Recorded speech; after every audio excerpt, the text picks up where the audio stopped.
What's up, everybody? It's Trey from Half Street High Heat, and today I'm going to be doing a reaction to Baseball Reference's 2022 projected stats for all of the players of the Washington Nationals.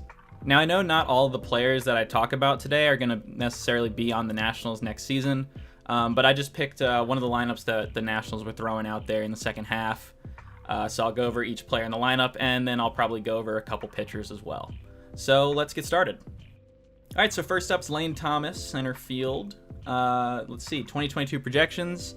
They've got him at a 237, 327, 415 slash line. I honestly, in this case, I'm not sure if I necessarily agree with the math. I think he's going to do better than that. I'm not going to say that he's going to do as well as he did in the second half with the Nationals, because that kind of pace is kind of, it's unrealistic to think he's going to keep that up. I would probably put him more around the 250 mark on batting average, maybe like a 450 slugging. And if he can put up those kind of numbers, I think that would probably be pretty acceptable as long as his center field defense holds up. All right, next up is Alcides Escobar, and I'm hoping that he won't be the everyday shortstop.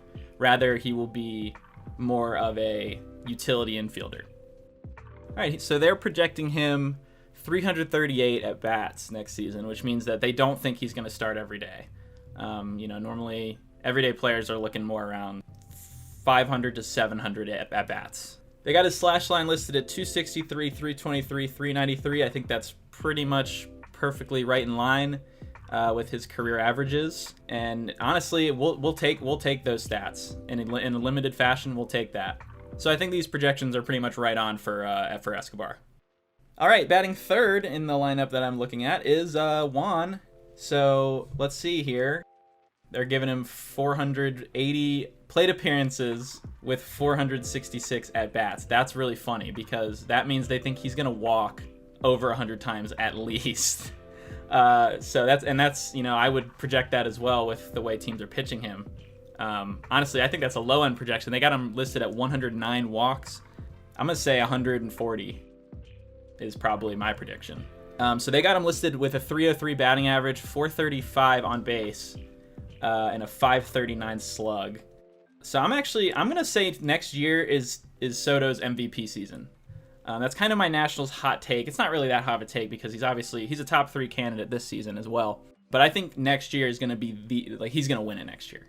My stat projections would be more around 315, 450. And then probably like a 575 slugging. If he even can take it to another level, he can go over 600. That would pretty much lock up an MVP if he hangs on to those kind of stats throughout a season. I think that they're close, but I'm actually projecting Soto to do even better than these projections. And if he was on these projections right here, he would be great as well. So they're definitely valuing him highly based on his performance in 2021. All right, Jay Bell is next. Let's check him out. His 2022 projections: triple slash 255, 339, 465 with an 804 OPS. Okay, they're actually kind of undervaluing Josh Bell here. I figured that his projections would be more on his career averages, which is around 270, 350, 470. I'm pretty sure. But they're giving him the slugging percentage 465 is actually above his career average. If you kind of ignore the 2019 season where he went off, that's kind of an outlier. That's like his ceiling, I would say. Bell has the potential to go higher for a season like he did in 2019. I would probably project him a little bit better on the batting average. I'd say go 270, 350 on base. The slugging percentage is fine. I'll keep that as well. But obviously, if he peaks and he goes into the 500s, we're gonna really like that as Nats fans. Mr. National, Ryan Zimmerman, was batting 5th in the lineup I'm looking at. And they do give him a projection, despite the fact that he hasn't announced if he's playing or not. So let's see. They're giving him 337 plate appearances. What did he have in? So he had 273. So they're kind of keeping that in line with his plate appearances from last season. However, if there is a DH, you're probably going to see that number go up.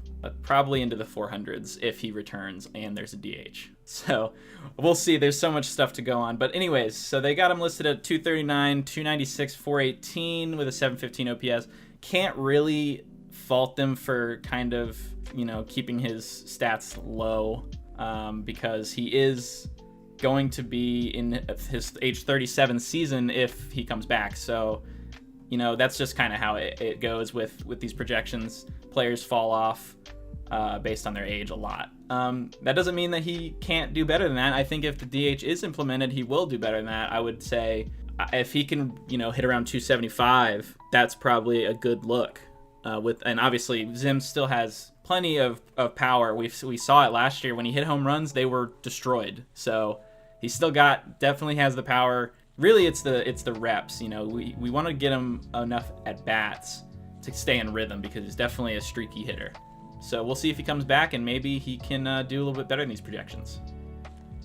Batting sixth on this particular lineup is Carter Keyboom. Now, I don't know if he's going to be the starter next year. It depends on what the Nationals do in free agency. I have him predicted to be the opening day starter, and then we'll go from there to see if he hangs on to that spot. Judging by the projections, they don't think he's going to get a starter level amount of plate appearances. They have him with his most plate appearances of his career at 357. I think that's fair for now because we really don't have another option right now at third base. Obviously, we could sign someone, then it completely changes these projections. They actually have him projected better than I would, which is funny because normally I would anticipate it to be the opposite. But they got him at a 222 batting average with a 316 on base. That's still not good, but it's better than he did last year. It's more than I would give him. I'm not very high on Keyboom right now. I would have projected him at a 200 batting average, right on that Mendoza line, 300 on base. Slugging in the 300s doesn't really matter. If it's 347 or if it's 320, it's really not that big of a deal in that range. So I want nothing more than for Carter Keyboom to prove me and everybody else wrong. I want him to succeed and have a great career. He's still only 24 next year. But it just doesn't look like he's got the ability to hit at this level. And, again, I hope he does, but I'm projecting that he won't be the starter for most of the season. I think he will for the opening day start. And then after that, we'll see. Ooh, we got a fun one. K-Bear Ruiz, baby. Okay, so K-Bear is obviously, he's probably going to be our starter. He is our future superstar player that we got. Along with Josiah Gray from the Dodgers. So we're kind of expecting him to take a big step forward in the next couple years. They got him projected. They actually don't have him projected to be our starter at 250 plate appearances. Now for catchers it's a little different because obviously catchers don't get nearly as many hitting opportunities. And some teams have two catchers that they go with equally. Now for the Nationals, I don't see it that way. I think Ruiz is going to get more plate appearances than this. Also, they've talked about having Riley Adams and Ruiz, get plate appearances other fashions. They were talking about Riley Adams playing first base sometimes, and I definitely hope he does because I want to see Riley Adams get some more opportunity. He was really good when he played. But Ruiz is definitely the starter. And I would probably put him more around the 400 plate appearance mark because I think he'll also have some games where he DHs. We're still assuming that's coming to the National League. I think it will. Their projections, they give him some credit for the end of the year last year, but I think Ruiz is going to blow these projections out of the water, personally. I think he's going to have the volume to get the experience at the plate, and he's going to really tap into that power this season. He's going to have a slugging percentage that's almost 500, if not in the 500s. And if he can do that, then we are looking at our future superstar catcher, I think. All right, Luis Garcia is the 8-hitter in this lineup, and he's going to be the last one I go over for position players. So they actually have him listed at 361 plate appearances already, even though he has not been given the starting job. He has the opportunity to get it, according to Rizzo. Baseball Reference is projecting him to play more than he did last season, and they actually have him taking another step forward. I like that. I was going to say I wanted to see his on-base percentage and batting average kind of widen the discrepancy a little bit, and it looks like they projected him to be 50 points higher on his on-base percentage than his batting average. Obviously, if you look down here at 2021, he is at a 242 batting average with a 275 on-base percentage. Luis Garcia does not like to walk. I want to see him not necessarily start taking more walks, but being more pitch selective, because he is aggressive, and that's not necessarily a bad thing, but he was aggressive outside of the strike zone, and that's when you start just hitting into outs. I want to see him get more aggressive in the zone. But it seems like Baseball Reference likes Garcia, what they've seen with Garcia. I've liked some of what I saw of Garcia, especially near the end of the season. Hopefully he can clean up his fielding. I'm not looking at fielding projections because they're hard to read. But batting wise, looks like they haven't taken another step forward. I think that is perfectly reasonable. Okay, so I'm going to look at 2 starting pitchers, because that's really the only 2 dudes that we know for a fact is going to be in the rotation. It's Corbin and Josiah Gray. So Patrick Corbin, obviously, we don't even really need to go into it. He was completely the worst pitcher in baseball. I don't really think you can argue it. So they are not projecting him to get much better. Now you can see, obviously, the last 2 seasons are probably playing into that projection, but they've got him at a 4.83 ERA. That's not going to get it done for this team. We need Corbin to find it again. Hopefully he can figure it out, get back to that 2019 form, because we really need it. And finally, I'll go into Josiah Gray's numbers. He is projected to pitch 93 innings. So they don't have him projected as a full-time starter. He's going to throw more than that for this team. I can't see him throwing under 100 innings. I feel like he's going to be closer to 150. You know, if he breaks out and is really, really good, then he could go higher than that.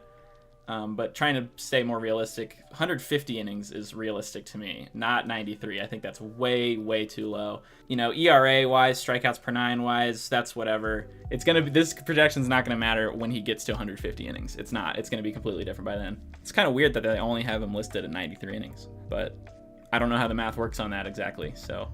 But yeah, so I think this is a fun experiment. You can do this for any player on Baseball Reference or on Fangraphs as well. They have that. I'd recommend it. It's really fun to just play guessing games. We all like to do predictions. Anyways, everyone, thank you for tuning into this week's episode of Half Street High Heat. Make sure to check us out on Twitter at HalfST High Heat, and we will see you guys next week with another video.